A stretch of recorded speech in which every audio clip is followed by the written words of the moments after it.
What if the perfect crime wasn't really about the money at all, but about becoming someone else entirely? Well, that's exactly what we're digging into today as we unravel the dark, twisted, and honestly brilliantly executed plot of the thriller, The Mistress. You know, this story doesn't start with a whodunit. It kicks off with the answer. We open with the killer literally standing over a body, and she drops this chilling line on us. The mystery here isn't who did it, but why, and just how deep this whole deception really goes. So, that big why starts with a murder. A really shocking one that sends ripples through the city and kicks off one heck of a scandalous investigation. Our victim? It's Bishop Billy Dyson, a man of the cloth, a huge public figure. The police find him shot dead, and they rule out a simple robbery almost immediately. The lead detective's gut feeling? He calls it a lover's quarrel gone wrong, which, as we're about to find out, is the understatement of the year. As the investigation gets going, a reporter named Ramona Preston starts pulling at the threads of this case, only to discover they're all tangled up in a massive web of secrets, lies, and, you guessed it, affairs. All right, so at first you've got these three key players who seem totally separate. There's Olivia, the bishop's grieving widow. Then there's Ramona, the reporter who gets assigned to this huge story. And finally, you have Julian, Ramona's very successful husband. Their worlds seem miles apart, at first. But there is one fatal link, a single name that keeps bubbling to the surface, connecting the widow, the reporter, and the husband in a way that's about to absolutely shatter their lives. Tracy Devine. And wow, is it tangled.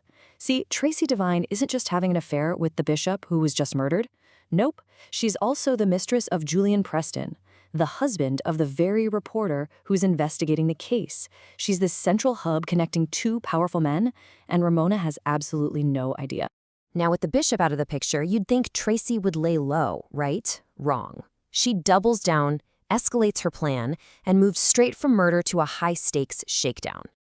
She wants $1 million, cold, hard cash, and she knows exactly who to hit up for it, the bishop's brand new widow, Olivia.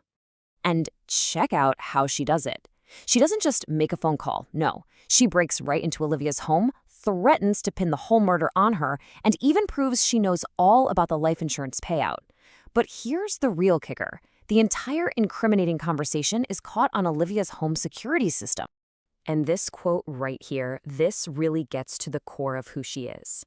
For Tracy, being a mistress isn't some side gig. It's a position of total control. She sees herself as the one pulling all the strings, not some side character in someone else's life.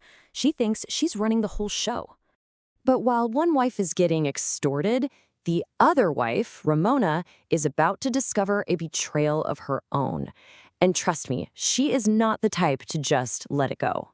So she hires a private investigator, and bam, the proof just floods in.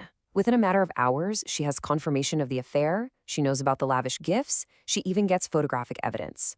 And she doesn't waste a single minute crying about it. Ramona's response? Oh, it is surgical and absolutely devastating. This isn't just revenge, it's a reclamation of power. She's taking back control with the same kind of cold, clinical precision that Tracy uses in her own schemes. It is truly a masterclass in retribution. The whole thing climaxes with this stunning public accusation at their anniversary party of all places. She makes it look like Julian killed his mistress in a fit of rage. He's arrested on the spot, perfectly framed for a murder that, as far as everyone knows, he totally committed. Okay, so just when you think the story's over, right? The killer mistress is gone, the cheating husband's in jail, credits roll, a final mind-bending twist comes out of nowhere. The entire plot we just watched was a carefully built illusion. So, if Julian was just the fall guy and Ramona was just caught in the crossfire, then who was really playing the game? Who was the actual mastermind behind all this? And the answer? Oh, it's a shocker. Olivia. The grieving widow was never a victim. The home invasion, the extortion, the fear, it was all an act. She and the woman we know as Tracy were partners in crime from the very start. And when you break it down, their plan was just flawless. They conspire to kill the bishop. They use Julian's very real affair to create the perfect patsy to take the fall. Olivia collects the insurance money, and then they stage Tracy's death to allow for a clean getaway. Every single step was calculated.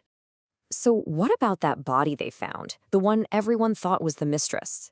It belonged to the real Tracy Devine, an innocent runaway the bishop was helping.